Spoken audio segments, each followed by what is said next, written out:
Mis padres lo dieron todo por los hijos de mi hermano, pero cuidar a mi hijo 4 horas era exagerado, así que tomé una decisión que los marcó para siempre. Tengo 32 años, soy hombre y, según mi familia, siempre fui la decepción. No porque sea un fracasado, al contrario, soy ingeniero civil y dueño de una pequeña empresa de consultoría en construcción. ¿Dónde está la supuesta decepción? En que no soy Daniel, mi hermano menor de 29 años. He pasado la vida entera a la sombra de su potencial, viendo cómo mis logros eran ignorados mientras a él le festejaban cualquier cosa como si hubiera ganado una medalla olímpica. Detectar el patrón no fue sencillo al principio. Cuando creces en un hogar con un favoritismo tan evidente, terminas creyendo que hay algo especial en tu hermano que a ti te falta, alguna cualidad que lo hace más digno de amor y atención. Me llevó años de terapia después de salir de esa casa a entender que el problema no era yo, sino la dinámica tóxica que mis padres habían creado. Déjame dibujarte una imagen, momentos que, de forma aislada, parecen pequeños, pero juntos cuentan la historia de mi lugar en la familia. Tenía 8 años cuando Daniel rompió la vajilla heredada de la abuela de mi madre, un conjunto que había sobrevivido generaciones desde Europa. Mamá siempre hablaba de lo valiosa que era, pero cuando Daniel la hizo pedazos en uno de sus berrinches, mis padres simplemente dijeron, son accidentes, no pasa nada. Lo abrazaron mientras lloraba, repitiendo que solo eran cosas viejas. 3 semanas después, rompí por accidente un plato común mientras secaba los trastes, y me dieron una hora de sermón sobre el cuidado y el costo de las cosas. Además, me pusieron tareas extra para compensar el gasto. A los 16, después de meses de desvelos perfeccionando mi proyecto, gané la Feria Estatal de Ciencia con un sistema innovador de filtración de agua que los jueces elogiaron por su potencial práctico. Mi profesor llamó a mis padres para decirles lo orgullosos que debían sentirse. La ceremonia era un sábado a las 2 de la tarde. Me prometieron ir,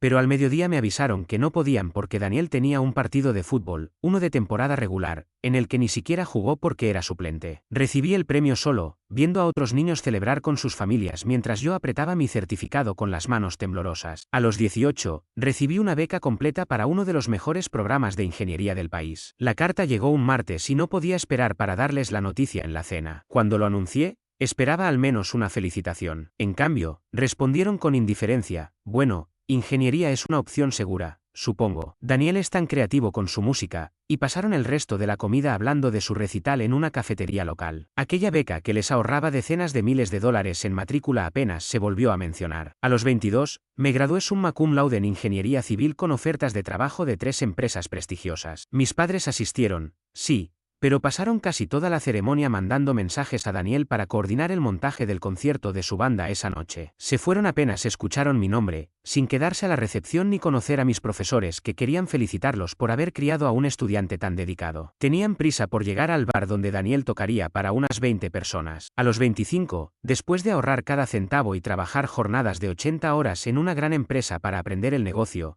abrí mi propia compañía. La respuesta de mamá fue, no es muy arriesgado. ¿Por qué no trabajas para alguien más, como Daniel en la tienda de música? Como si el empleo de Daniel, a medio tiempo y con salario mínimo, fuera comparable. Ese trabajo solo le servía para usar el equipo de grabación gratis. Mis contratos firmados y estudios de mercado no significaban nada frente a la estabilidad de Daniel, porque Daniel era el hijo dorado, intocable, a pesar de su historial de fracasos. Abandonó la universidad 3 veces. Primero en el programa de música porque los profesores no entendían su estilo, después en la comunidad universitaria porque el plan era muy restrictivo, y finalmente en una carrera en línea porque le quitaba tiempo de ensayo con la banda. Cada vez mis padres lo consolaban, la universidad no es para todos. Financiaron todos sus intentos, comprándole equipos nuevos necesarios para sus estudios. Vivió en casa hasta los 27, en la habitación más grande, remodelada 2 veces para adaptarla como estudio, con aislamiento acústico que costó miles. No sabía cocinar más que meter algo al microondas, nunca aprendió a lavar su ropa y llamaba a papá para cambiar un foco. Pero tocaba la guitarra y seguía sus sueños, así que eso lo hacía especial. Mientras tanto, yo era el hijo aburrido que construía cosas, diseñaba infraestructura para miles de personas, creaba empleos y aportaba a la sociedad de forma tangible. Crecí viendo cómo Daniel recibía todo en bandeja de plata mientras yo sobrevivía con lo mínimo. ¿Quería una guitarra? Le compraban una Gibson de $1.200. ¿Un amplificador? Claro. ¿Un set completo de batería aunque no sabía usarlo? Por supuesto. Mientras tanto, yo trabajaba en una ferretería desde los 16, 20 horas semanales manteniendo un promedio perfecto, solo para comprar mi propia calculadora gráfica para las clases avanzadas porque, según ellos, era muy cara a $120. Ahorré durante meses para tener una laptop decente para la universidad,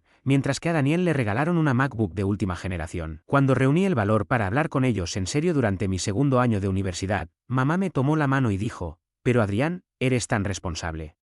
No tenemos que preocuparnos por ti como con Daniel. Siempre fuiste autosuficiente. Papá asintió. Daniel necesita más apoyo para encontrar su camino. Tú siempre supiste el tuyo. Traducción. Tú eres el caballo de carga, él es el caballo de exhibición. Tú existes para trabajar, él, para ser admirado. Tu estabilidad no es un mérito, es una herramienta para sostener sus fracasos. Hoy he logrado una vida estable a pesar de la falta de apoyo, no sin tropiezos. Me divorcié tras descubrir a mi ex con un compañero de trabajo. Sí. La historia cliché que igual duele como el primer día. Tengo la custodia compartida de mi hijo Lucas, de 6 años, mi razón para seguir adelante incluso en los días más oscuros. La separación fue costosa y desgastante, una batalla que peleé con todo para conseguir un 50/50 porque no iba a perderlo. Esa historia por sí sola sería otro relato. Cómo reconstruir tu vida desde las ruinas de la traición. Recuerdo que estaba en un viaje de negocios supervisando un proyecto en Phoenix. El contrato se firmó antes de lo previsto, así que tomé un vuelo anticipado para sorprender a mi esposa con la buena noticia y la comisión que seguiría. Aún siento ese nudo en el estómago al llegar a casa y ver un coche desconocido en la entrada. Una parte de mí lo supo de inmediato, la otra intentó justificarse.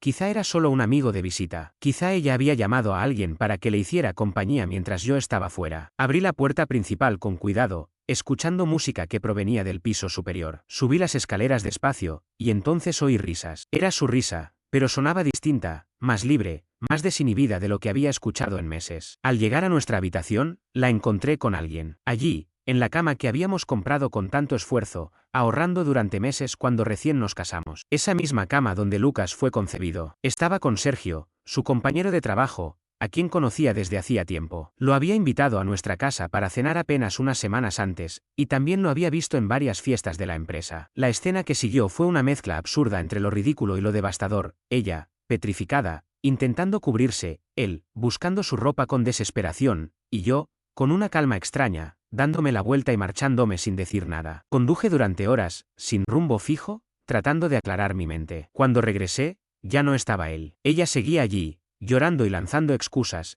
que yo no estaba presente emocionalmente, que tenía necesidades que no se sentían satisfechas. Las típicas justificaciones que no reparan lo que ya está roto. Después vino lo peor, intentó destrozarme en el divorcio, mostrar un lado frío y calculador que en 8 años de relación nunca había visto. Alegó que yo era un padre ausente por trabajar demasiado, convenientemente olvidando que gracias a mi trabajo había disfrutado de la vida cómoda que tanto presumía en redes sociales, las vacaciones que publicaba en Instagram, el colegio privado al que iba Lucas. Por suerte, el juez no se tragó su discurso, sobre todo cuando presenté pruebas irrefutables, 3 años de registros meticulosos, desde eventos escolares y entrenamientos de fútbol, hasta citas médicas y rutinas para dormir. Todo estaba documentado en calendarios digitales y en un cuaderno físico que mantenía como un hábito personal. Esa costumbre nació de mis propias vivencias. Creí firmemente que Lucas jamás debía sentirse ignorado o insignificante en mi vida. Aun con todas las pruebas a mi favor, el proceso me costó $50,000 en honorarios, dejando mis ahorros prácticamente en cero y obligándome a pedir un préstamo sobre mi negocio para cubrir los gastos. Mientras tanto, Daniel, mi hermano, finalmente se estabilizó a los 27 años. Se casó con Paula, una mujer increíble, demasiado buena para él, y ahora tienen mellizos de 4 años. Él trabaja como coordinador musical en una iglesia local, lo que básicamente significa tocar la guitarra los domingos y dirigir el grupo juvenil. Mis padres, Alberto y Marta, ya están jubilados.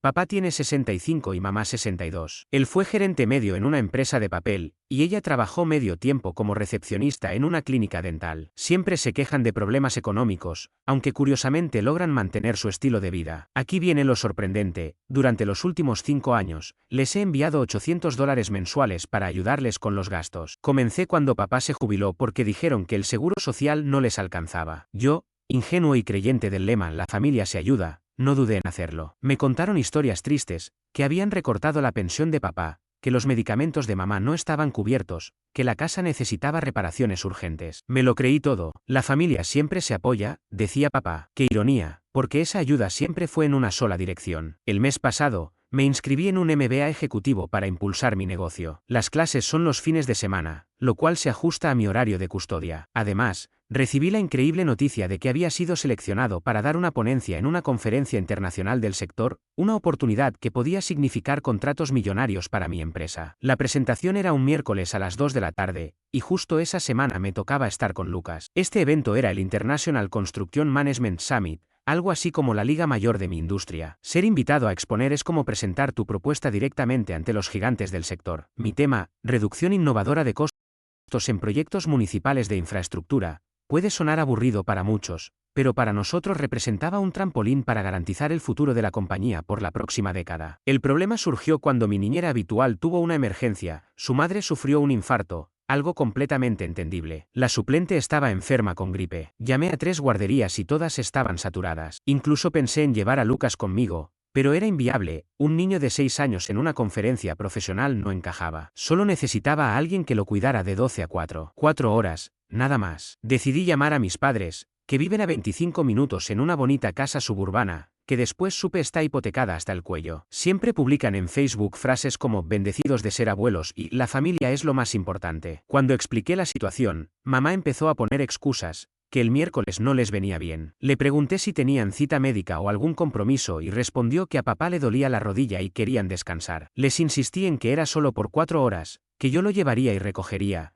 que lo único que necesitaban era darle de comer y vigilarlo mientras jugaba con sus legos. Se negó y me sugirió que le pidiera ayuda a Daniel. Le recordé que Daniel trabajaba los miércoles, pero ella solo respondió, seguro encontrarás la manera. Tú siempre lo haces. Esa frase, tú siempre lo haces, la historia de mi vida. El buen y confiable Adrián siempre resolverá todo. ¿El resultado? Tuve que cancelar la presentación. Perdí la oportunidad. Otra empresa se quedó con ese espacio. Más tarde, mi socio se enteró de que esa firma cerró contratos por $2.8 millones gracias a esa presentación. 4 días después, estaba almorzando con un cliente que me enseñaba fotos de su reciente viaje a Disney World. Mientras pasaba las imágenes, vi algo que me hizo atragantarme. Mis padres, en segundo plano, usando orejas de Mickey y sonriendo como si nada. El cliente pensó que me estaba dando una reacción alérgica. Le pedí que retrocediera y confirmé lo que veía. Era ellos, disfrutando unas vacaciones en grande. Fui a Instagram y ahí estaba. Paula había subido un álbum entero titulado Semana Mágica en Disney con los mejores abuelos del mundo. Gracias, mamá y papá,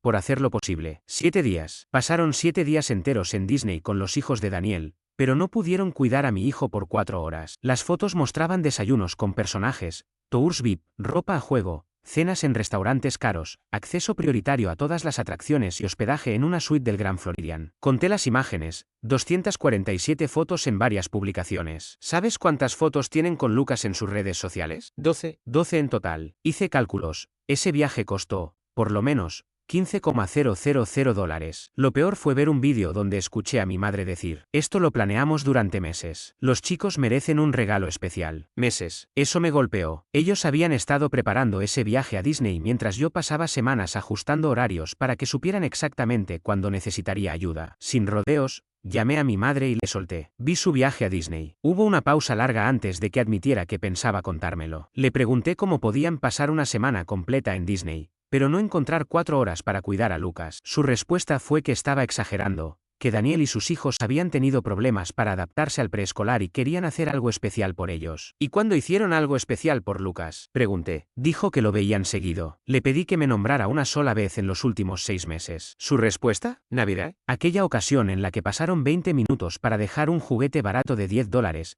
mientras a los hijos de Daniel les llevaban consolas de videojuegos completas. Cuando la conversación subió de tono, insistió en que querían a todos sus nietos por igual. Le aclaré que los $800 que les enviaba cada mes se terminaban en ese momento. Se indignó, asegurando que dependían de ese dinero. Yo le señalé que, al parecer, tenían suficiente para viajes a Disney. Respondió que era distinto, que Daniel lo necesitaba. Solo le dije, yo también necesité 4 horas, y colgué, bloqueando sus números. La primera semana después de eso fue silencio absoluto. Un silencio hermoso. Dormí mejor que en años. Pero en la segunda semana comenzaron los mensajes de Daniel. Mamá y papá están alterados. ¿Qué hiciste? Luego vinieron más mensajes, cada uno más desesperado, diciendo que no podían pagar la hipoteca y que mamá lloraba todo el tiempo. Los ignoré. Parte de mí pensaba, esto los está destruyendo, y me alegro. En la tercera semana, comenzaron a escribirme familiares. Mis padres contaban a todos que los había abandonado sin motivo. No respondí. Preferí recopilar pruebas. Mi prima Claudia me dijo por mensaje que mamá había llamado a su madre llorando, diciendo que los dejé sin explicación. Mi tía me envió un correo asegurando que esto no era propio de mí. Mi tío dejó un mensaje pidiéndome que lo llamara porque estaban muy mal. Guardé cada mensaje, correo y llamada. La cuarta semana recibí una llamada de un número desconocido. Era mi padre. Dijo que teníamos que hablar del dinero, que mamá tenía ataques de pánico y no podían pagar las cuentas. Cuando le pregunté cómo habían pagado Disney y no las facturas, dijo que era una ocasión especial. Le respondí que había visto el Facebook de mamá. Cruceros, escapadas de fin de semana, muebles nuevos, todas ocasiones especiales. Pensé. Cuando intentó apelar al «somos tus padres», mi respuesta fue simple. Mírame hacerlo. Soy ingeniero, analítico por naturaleza. Decidí investigar a fondo. Contraté un investigador privado. Puede sonar extremo, pero necesitaba la verdad. Lo que encontró fue un tesoro de irresponsabilidad financiera. Mis padres habían refinanciado la casa 3 veces en los últimos 10 años. Tenían $150.000 en deudas de tarjetas de crédito. Arrendaban 2 autos de lujo, un BMW para mi padre y un Mercedes para mi madre. Pagaban $500 al mes por un club de campo. Mamá gastaba unos $2,000 al mes en ropa y joyas. Papá invertía $400 mensuales solo en cuotas de golf. Además, les daban a Daniel alrededor de $1,000 al mes para ayudar con sus gemelos. Lo peor, pedían dinero con historias distintas. A mi tía le dijeron que era por facturas médicas, a mi tío que el techo tenía goteras, a amigos de la iglesia que no podían pagar la luz, y a los vecinos que ayudaban a un pariente enfermo. Engañaban a todos, y yo era el principal blanco. Un día supe que convocaron una reunión familiar en casa de mi tía para hablar de mí. No me invitaron, pero mi prima me avisó. Fui sin avisar, con pruebas en mano. Cuando entré con mi maletín, el silencio llenó la sala. Mamá comenzó a llorar, su clásica estrategia de manipulación. Puse sobre la mesa extractos bancarios que mostraban mis pagos, capturas del viaje a Disney, estados de cuenta de sus tarjetas, registros públicos, una hoja de cálculo con sus gastos y fotos de sus vacaciones. Incluso llevé una versión filtrada del informe del investigador. Expliqué que durante 5 años les había dado $800 al mes, $48,000 en total. En ese mismo tiempo, ellos gastaron más de $200,000 en lujos y en rescatar a Daniel. Todo eso mientras decían que no podían cuidar a mi hijo por 4 horas. Mi tía, hermana de mi padre, se puso pálida y le preguntó si era cierto. Él no pudo ni mirarla. Su silencio lo dijo todo. Luego confesaron otros familiares. Mi tío les había dado $5,000 por miedo a que perdieran la casa. Mi tía, $3,000 para una supuesta cirugía de mamá. Otro primo, $2,000 por reparaciones del auto. La sala se convirtió en un caos mientras años de mentiras salían a la luz. Mamá lloraba diciendo que nadie entendía la presión que sentían, mientras papá parecía derrotado. Daniel, que se había mantenido callado, finalmente habló. Es cierto que el dinero que pensé que salía de su jubilación venía en realidad de él. La cara que puso al descubrir que había sido cómplice sin saberlo no tiene precio. 2 semanas después, me llegó una citación judicial. Mis padres me demandaban por abandono financiero y por incumplimiento de un contrato verbal. Alegaban que, tras 5 años dándoles dinero, había creado una dependencia y no podía cortarles la ayuda. Contraté al mejor abogado de contratos del Estado,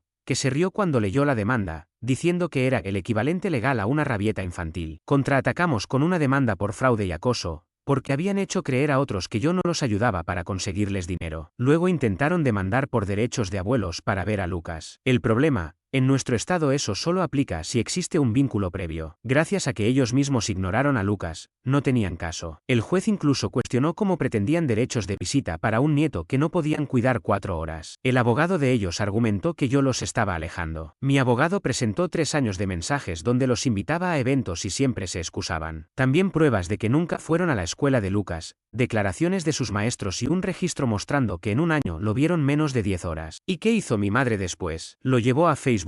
Claro. Comenzó a publicar en redes sociales mensajes en los que me señalaba como un hijo ingrato que había abandonado a su familia, asegurando que estaban pasando por una situación desesperada. Entre sus frases, destacaban cosas como, cuando le das todo a un hijo y él te deja solo en tus años dorados, o, rezando para que mi hijo regrese a Dios y a la familia, algunos se olvidan de dónde vinieron. Estamos destrozados, pero seguimos amando a nuestro hijo descarriado. Decidí no responder directamente. En cambio, creé un sitio web sencillo titulado La verdadera historia de Alberto y Marta, nombres ficticios, por supuesto. Allí publiqué todas las pruebas, recibos, capturas de pantalla y documentos financieros. Armé una línea temporal mostrando cada ocasión en la que eligieron a los hijos de Daniel por encima de Lucas, cada viaje de lujo que realizaron mientras decían no tener dinero, cada familiar al que engañaron y cada mentira que habían contado. Diseñé la página con un estilo profesional, sin emociones, solo hechos y evidencias. Luego compartí el enlace como comentario en cada una de sus publicaciones. La reacción no tardó en llegar. Sus amigos empezaron a hacer preguntas. Varios familiares exigieron la devolución del dinero que les habían prestado. Incluso la iglesia, donde Daniel trabajaba, comenzó a distanciarse de ellos. Los comentarios pasaron de «rezamos por ustedes» a esto es cierto, Marta, y no puedo creer que nos mintieran. Las demandas que intentaron presentar fueron desestimadas, pero los gastos legales los dejaron en la ruina. Descubrí que gastar todo el dinero en lujos no deja margen para abogados. Aquella reunión familiar había abierto los ojos de todos.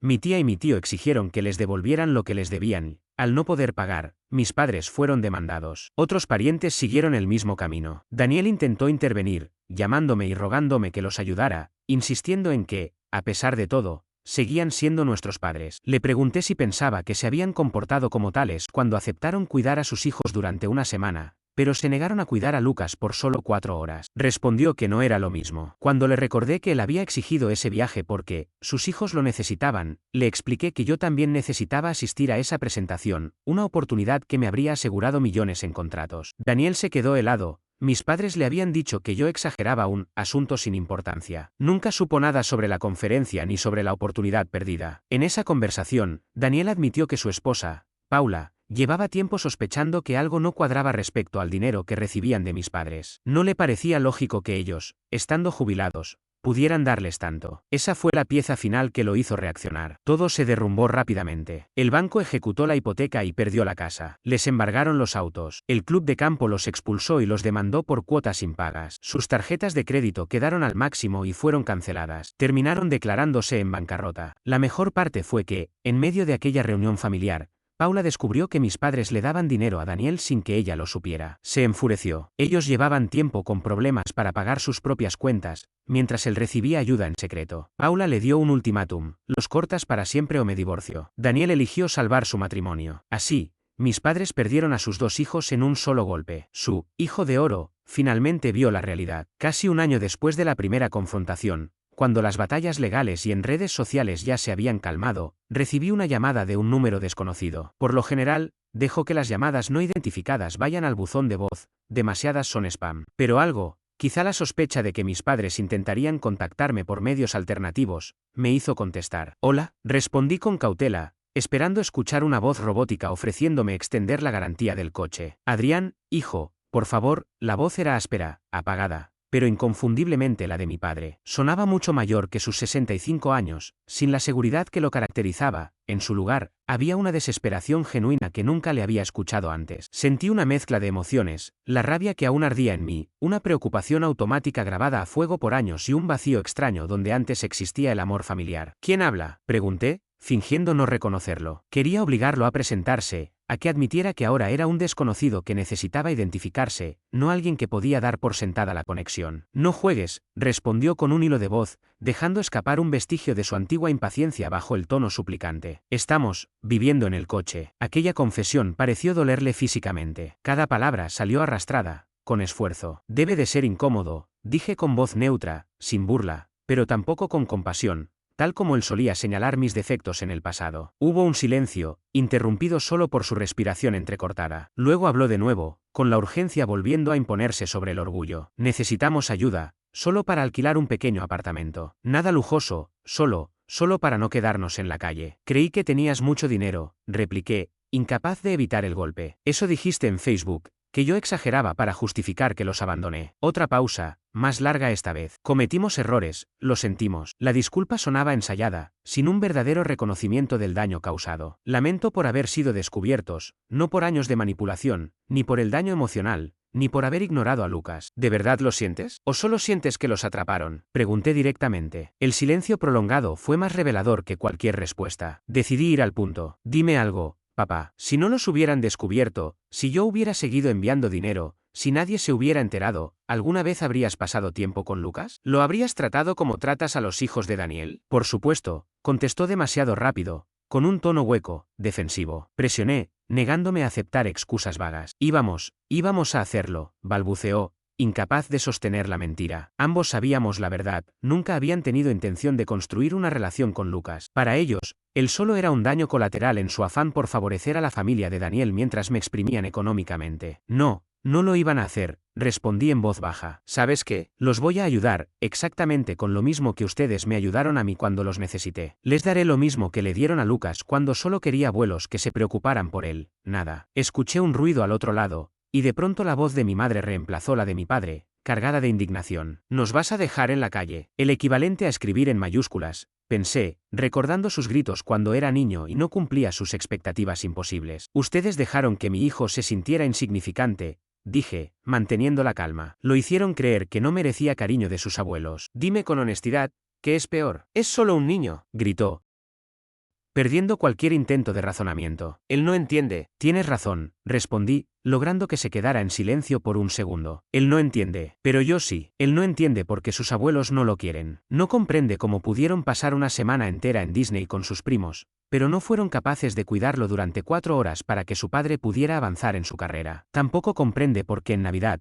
en casa de mis padres, todo significa regalos costosos y atención para los hijos de Daniel, mientras que para él apenas hay un juguete barato de $10. ¿Quieres que se lo explique yo? ¿Quieres que le diga por qué no es suficiente para ustedes? Eso no es cierto, protestó mi madre, con la voz repentinamente débil. Queremos a Lucas. El amor es acción, mamá, respondí con firmeza. Amar es estar presente, es priorizar a alguien. Y ustedes nunca lo hicieron ni por Lucas ni por mí. Suspiré, cansado, agotado de la misma conversación circular que se repetía por décadas. Tengo que irme, dije. Lucas me espera para su proyecto de ciencias. A diferencia de algunos, yo cumplo mis promesas. Colgué sin esperar respuesta. Mis manos temblaban ligeramente mientras dejaba el teléfono sobre el escritorio. La adrenalina me recorría, pero bajo esa sensación física había algo inesperado. Calma. Había dicho lo que debía decir, sin gritos ni desbordes emocionales. Había defendido mis límites sin crueldad y sin titubeos. Respiré hondo. Cerré los ojos unos segundos para recobrar el equilibrio y fui a la sala, donde Lucas organizaba los materiales para su volcán. Su rostro se iluminó al verme. Papá, creo que descubrí cómo hacer que la lava se vea más realista, dijo mostrando una botella con detergente y colorante rojo. Eso suena increíble, campeón, respondí, sentándome en el suelo. Enséñame lo que tienes. Mientras él explicaba su diseño, la tensión se disipó, reemplazada por la alegría de estar con alguien que realmente importaba. Esto, pensé, es lo que significa familia. Han pasado 6 meses desde esa conversación. Mis padres viven ahora en un pequeño estudio en un barrio deteriorado. Mi madre trabaja en un supermercado y mi padre reparte periódicos. Tienen más de 60 años y empezaron desde cero. Nadie en la familia les habla. Daniel sigue casado a duras penas. Paula lo obligó a conseguir un segundo trabajo y están en terapia. Él no volvió a hablarles desde que ella descubrió la verdad sobre el dinero. Mientras tanto, Lucas y yo estamos bien. Mi negocio creció 40% este año y él va excelente en la escuela. Hace poco me preguntó por sus abuelos. Le expliqué que a veces las personas toman decisiones que lastiman,